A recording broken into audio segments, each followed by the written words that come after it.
Hey everyone, I hope everyone is having a great day. We welcome you to another episode of the Bronx Edulution.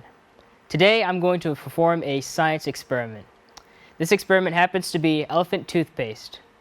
Parents, you can try this at home with your children. It's an easy purchase and won't break the bank.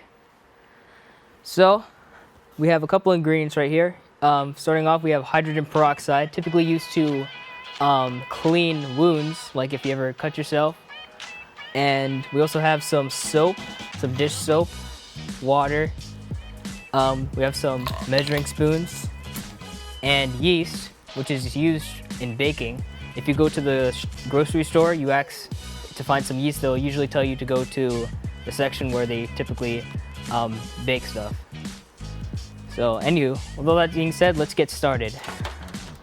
So, first thing you're going to want to do is you're going to want to start off with some hydrogen peroxide in a bottle of water. You're going to want to have something to make sure that the table doesn't get all messy. So I use this, which is used for cooking. And then in a separate, we're going to get some yeast. We're going to cut it open. And we're going to add at least a spoonful of yeast.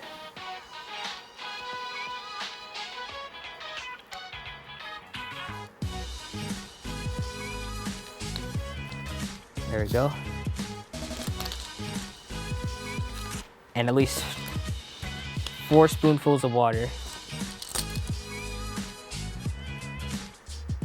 1, 2, 3, 4. And also, back to the hydrogen peroxide, you're going to want to add a small amount of dish soap, a very small amount. And we're going to stir this yeast mixture. We're going to use the small spoon to do that.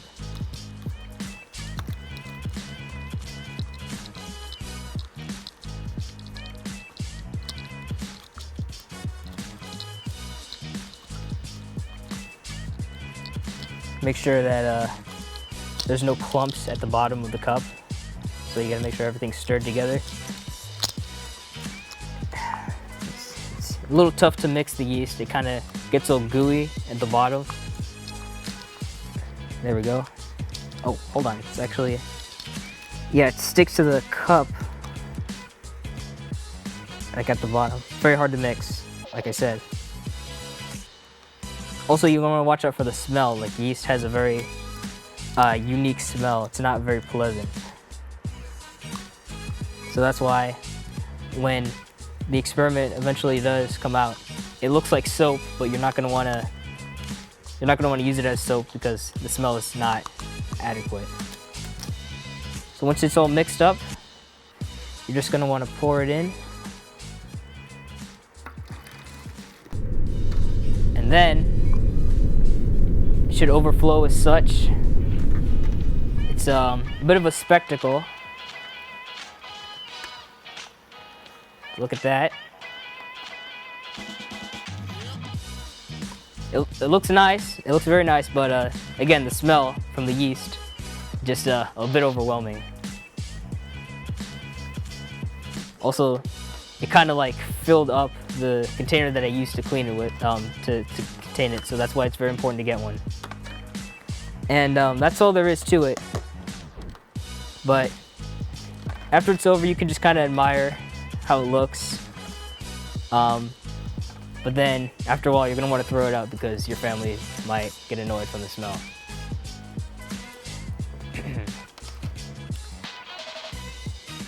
I hope you enjoyed this experiment. Thanks for joining me on another episode of the Bronx Edulution.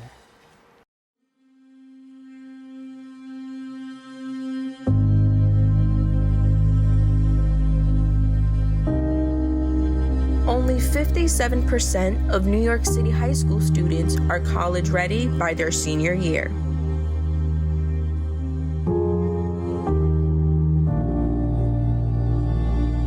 55% of high school graduates either have no plans to attend college or are uncertain that they will ever attend.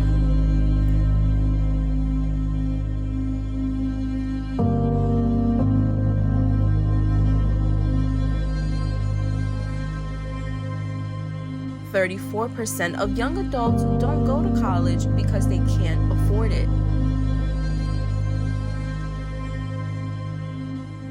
Discover what's possible. BronxNet's education programs, internships, and opportunities help engage and inspire Bronx youth and beyond to pursue their passions. Be a part of the BronxNet family. Whether you're interested in our shows, joining a class, or donating to support our mission, visit bronxnet.org to learn more. What's up, creative family? Discover your voice with BronxNet Community Media classes. Are you ready to bring your ideas to life? At BronxNet, we offer television production classes for community members ages 18 and over, empowering you to share your vision with the world. Get certified in field production, in-studio production, and our new exciting addition, podcast production. Once certified, you can create your own show to air on one of our 6 TV channels. It all starts with our free Unleash Your Ideas Masterclass, designed to help you plan your show idea and set you up for success on your production journey. This class is offered at the beginning of each month for your convenience. Our dedicated BronxNet team is here to support, encourage, and uplift you every step of the way. Join us and become a part of the creative force that engages and inspires the Bronx community and beyond. Sign up today and start your media journey with BronxNet. Visit bronxnet.org/education to learn more and register. Let's create something amazing together. 19.7% of Bronxites currently experience food insecurity. Meanwhile, instead of these nice, colorful foods, this is the best food that they have access to. If this sounds like you, there are a bunch of resources to get healthy food for free or cheap. If you want to help, you might consider donating or volunteering in one of these places. Community fridges like this one are all over the city and allow New Yorkers to conveniently donate extra food to people who might need it. Go to this link and find your nearest one. Food banks and pop-up events like these provide millions of healthy meals to families in need. These organizations are distributing meals to Bronxites as we speak and are always accepting donations and volunteers.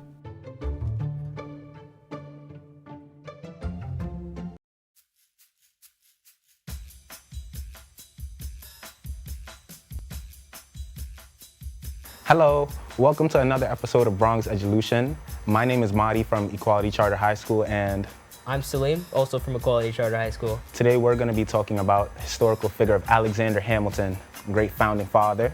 But yeah, You also know him from the play Hamilton, very popular. Even the Obamas watched it. yeah, most definitely. It was a good play. It was a little joke. It was a little good play. It was a good play. Well, I never watched it. I only did research about him. You only did research about him. You definitely should watch the play. It's really good. I think we really should liked just talk about him right now. That's true. Yeah. Let's walk and talk about it. Right. So Madi, what do you know about Hamilton's early life? So what I know about Alexander Hamilton's early life is that he was born in the Caribbean, but which island was he born in again? It was Nevis. I went there a bunch of times for vacation. Oh, that's cool. What was it like? Nevis, well, it's very hot and there's a lot of Caribbean. nice trees over there. They have tourist locations and they also have areas for natives as well. Yeah, okay. Cause I remember I remember specifically how he had a family, but his family wasn't the best. I know Really? that. Yeah, his family wasn't the best. Like, he was born outside of a marriage, and kids that time, they didn't have the best life since they weren't in the marriage. Right. So that had happened. So he was like ostracized a bit, but yeah. Only other thing I remember from his early life was that he had a pretty sad life until like later on, like near his adolescence, where he started to write, and like he really did like writing. Yeah. I guess that would foreshadow him being a founding father, but hey. Yeah, I mean, back then, writing could get you a lot. Yeah, I was just about to bring up that point. Writing did get him a lot, because during the hurricanes that would happen on their island, he wrote about them, and the citizens of the island, they specifically saved money and sent him to America so he could pursue a better education. Wow. Yeah, I remember that. That was something I read. I really like that though. That was sweet. That was sweet that they did that. Mm-hmm. Yeah. So how did his writing contribute to the revolution? His writing actually contributed a lot, like just like the basic stuff, how he helped when it came to historical figures, like when it came to stuff like the Civil Revolution and after the Civil Revolution, could say how he helped, even before the Civil Revolution, let's not even get to that yet. So, even before that, when the colonies themselves were trying to find a way to get past Great Britain and basically seek their own independence. So his writing did actually help a lot, because he helped with a lot, government. You know that money that you guys like to use so much? Yeah. He created a bank system. The National Bank, yeah. And the National Bank, it was like a huge point for debate, because at the time, right, after the revolution occurred, two parties formed. It was the Federalists and the Anti-Federalists. He was more towards the Federalist because he wanted to see the country go strong and have a lot of power, right? But the Anti-Federalists, they were really more into people having power, and right. So when he supported the creation of the National Bank, the reason why it was opposed a lot was because, well, it would make the government stronger, and a lot of people in the Anti-Federalist Party thought that if the government became stronger, they would just basically become another Great Britain. I see that, but like, I do agree with the Anti-Federalists though, because if you're really thinking about it, you wouldn't want a government to be too strong when you've just been fighting this whole time to get it out of a government that was overpowering. Yeah, but then again, I mean, we know, the National Bank, it's been working in our favor for 300 years, and we have no idea how, if the Anti-Federalists got their way, we have no idea what ideas they would have. And, maybe our currency would have been a lot more disorganized, because, remember how currency worked back then is there was like currency for each different colony, which is a lot different to what we have now. Yeah, that would be hectic. Yeah. So if you think about it, he actually contributed a lot to organizing the country by creating the National Bank. Is that all he did? Because I'm pretty sure, like, didn't he also help with the foundation of helping the first president, George Washington? Yeah, that's true. Yeah, because he was promoted to Treasury. Yeah, he was the treasurer for the United States. What else did he do? I'm pretty sure. Wait, what else did he do? Like later on, with him being the treasurer, didn't he he had a conflict with who? Who was it again? Aaron Burr. Aaron Burr. That was his political opposer. Oh, okay. He was part of the Democratic Republicans, I believe, or which kind of very similar to the Anti-Federalist Party during the run for New Jersey. Oh, okay. They had a lot of disagreements that eventually led to a duel. Wait, they had a duel? Yeah, and the results of that duel, well, it didn't end well for Hamilton. He ended up getting shot. Oh. He didn't make it out of that duel. Oh. What happened to Burr, though? What happened to Burr? Well, basically his political career basically just fizzled away, and he wrote a poem basically saying how much he regretted that whole ordeal with him and Hamilton, and how he was vilified by the public because of it. Oh, yeah. But Alexander Hamilton actually did help a lot with the government, though. Yeah, that's true. Help with the foundation.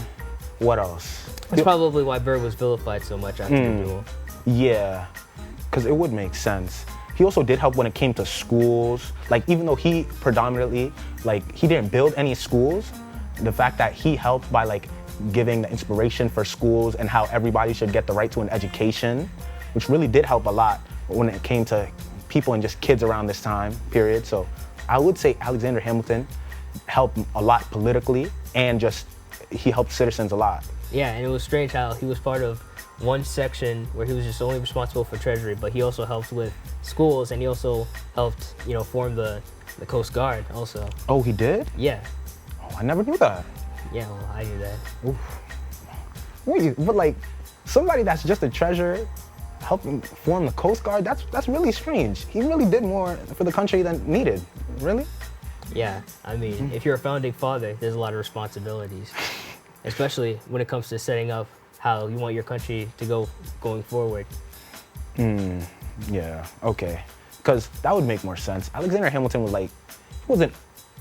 I don't think you could say all founding fathers were all great, but no.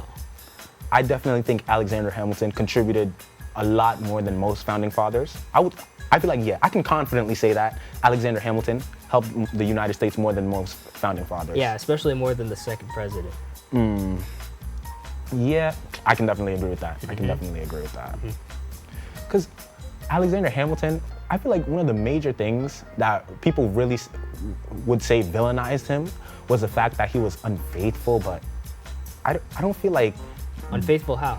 Unfaithful because he had cheated on his wife when he had a kid, but I feel like, yeah, not every human's supposed to be perfect, but... Especially in history, there's a lot of things that, you know, they kind of shadow away because, you know, these historical figures, they want to be viewed respected as heroes. No historical figure is perfect. That is true. That is true. So you have to look outside of his personal life and you have to view his impacts on how he changed society as a whole.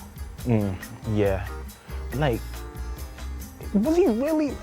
I don't know if I'd even consider him an amazing person because of how he, like, that's a really bad thing to do. Cheating on your partner. Then again, you know, focusing on the impacts he had as American society as a whole and not what he did in his personal life is what's important. I guess so. Yeah.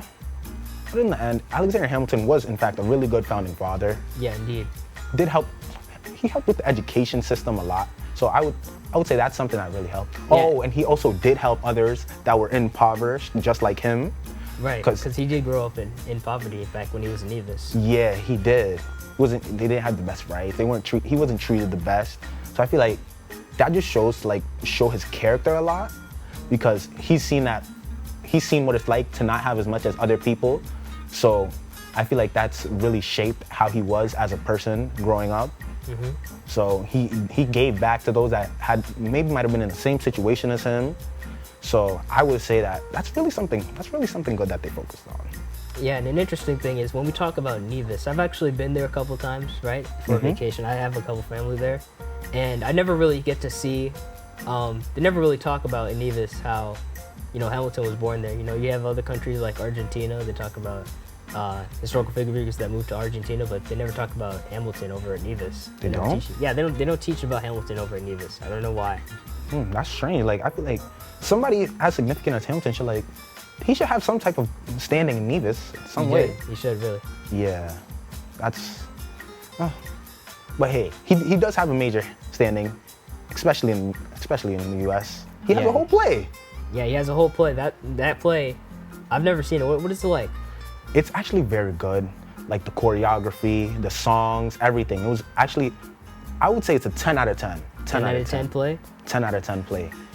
It really described each emotion every character was going through, all their thoughts. What is it about the play that makes it unique, like how it's structured? For how it's structured, yeah. Are you talking about like on screen or just like in person? No, like, you know, the music. What is it about the music that makes it special? Everything about the music is absolutely amazing. The way it moves, the way the people are moving, they move with the music. They're not trying to like move away from the music. They move and bend with the music to make the play better itself. All of the characters have a specific part that they use that help make the story better, and it also describes Hamilton's life. And I feel like if it wasn't for the Hamilton play, most people wouldn't actually care as much as they do about Hamilton. Yeah. Yeah. So it's a good thing that he got to play. He really deserves it. Yeah. Anywho, thank you for tuning in to this history lesson about Hamilton. We'll be right back with more Edulution after this.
We're gonna start the show right now. This is my favorite part.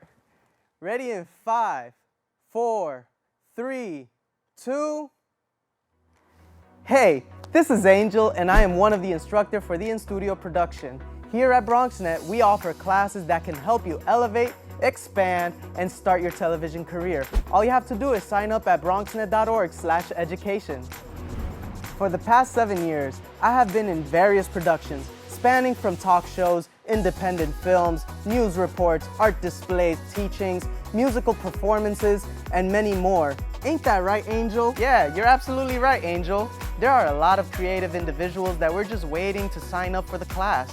And if I may, can I also express Thank you, Angel. That's all the time we have left. Visit bronxnet.org/education and become a producer by taking the course. The class I offer is also in English, en español y también bilingüe. Nos vemos en la próxima clase. Welcome back to Bronx Edulution. We just finished talking about Alexander Hamilton, and we're going to talk about how his impacts have helped other people that might use his story as a way that they could help inspire themselves, like students or just people around that are just trying to get out of anything, just anything really. Saleem, how do you feel Alexander Hamilton impacted you? Well, I feel like he impacted me because I feel like I can actually do, like make an impact on the world, like sort of how he did, right? You know, the household I grew up in, it's not like, I don't have like a house or anything. It's like an apartment for a whole family, but despite that, I know that no matter what, I can always make it far in life because we have historical figures like Hamilton and many celebrities out there who grew up, you know, just not with the richest background, because it's a common misconception that your background determines your future, and that's not true. That's true. That's true. Hamilton, he grew up, you know, he didn't have everything, right? He didn't have anything really. He basically started from the bottom, but yeah, even though he started from the bottom, he still climbed his way up to success. Like, he didn't let where he was define him. I really do like that about his story, though, because it teaches you, like, a bit of resilience. Like, even though you might be from one place or you might be from some different type of background, something like that isn't what's supposed to define you and define your character. So I really do like, I like that about Hamilton. Yeah, it's what you do in the future that defines you. Yeah, what that you is did true. In the future, it definitely did define him. I mean, not that many people talk about Hamilton and his background. If you want to learn about it, you have to do your own research. It's his legacy that most people know about. So that's what you can learn, right? He structured our government in a lot of creative ways, like creating the national bank. You know, you'd think that somebody with his background wouldn't be able to do that, but yeah, he would. Yeah, like it would seem like really unexpected that somebody that just came from nowhere was able to make such a huge impact on colonies that would eventually become the United States of America. So I really feel like that's really powerful. That shows something, because it shows, like, no matter where you're from, no matter what circumstances you might grow, no matter where you might be from, that your actions are what's going to define you, because in the end, your actions are what show your character and build you in the future. But then again, it's not guaranteed. Remember, you have to work for it. You have to work your way up there. That is true. He worked his way up there by improving his writing skills. Back then, writing, it could get you a lot. Yeah. Because not a lot of people knew how to write as accurately as he did. Writers were very successful. He knew that, and he used that to his advantage. Yeah, he did use that to his advantage a lot. That's how I think he really got into, like, the politics. Like, he didn't seem like a politician. At first, no. Yeah, I feel like that's something where you had to grow into it. I do like that about Hamilton a lot. You have to grow into a lot of things nowadays. Yeah, like, it shows that adaptability, and how, like, you gotta, no matter where your environment is, see, like, how he changed from the character that he had when he was a small boy from the Caribbean, and now he's a founding father, or just a politician in general. And that's simply because of how the fact that he adapted from moving from one environment to another. And, like, that really shows a testament of his willpower. Yeah, everyone has to adapt to get somewhere. Yeah, that is true. You have to adapt. You know, I feel like your childhood, it's all, you know, you think about yourself and you think about how am I supposed to get to where all these people are. It's just, you just have to work towards it. Yeah. Consistency, and consistency. That's really it. Yeah, it's about consistency, adaptability, stuff like that, being able to work your way to the top. Yeah, because Hamilton didn't really have the best start, did he? No, he didn't. Yeah. He grew up in a household that wasn't favorable to him, and then he really had to go through challenges. And I know he probably He's probably faced more than what's just known about him, just normally. There's probably stuff we don't know about him and challenges that he faced that maybe that he kept to himself just because of how damaging they were. Yeah, and a lot of historical figures and stuff you don't know about him. A lot of personal stuff, especially. All you know is their legacy. Yeah, The fact that we know even a little about his personal life, it's a miracle. That is true. Because if you really do think about it, all of the struggles that he's had to gone through, like everything that he had to do, the wars that he had to fight in, all of that really shaped his character as a founding father and just as a human in general. Yeah, there are a lot of authors that I can think of who write, stories about their struggles and how they got towards. Can you think of any authors? Yeah, I'm not sure. You're not sure? Yeah. But thank you for joining us on another episode of Edulution. Join us next week. Have a great day.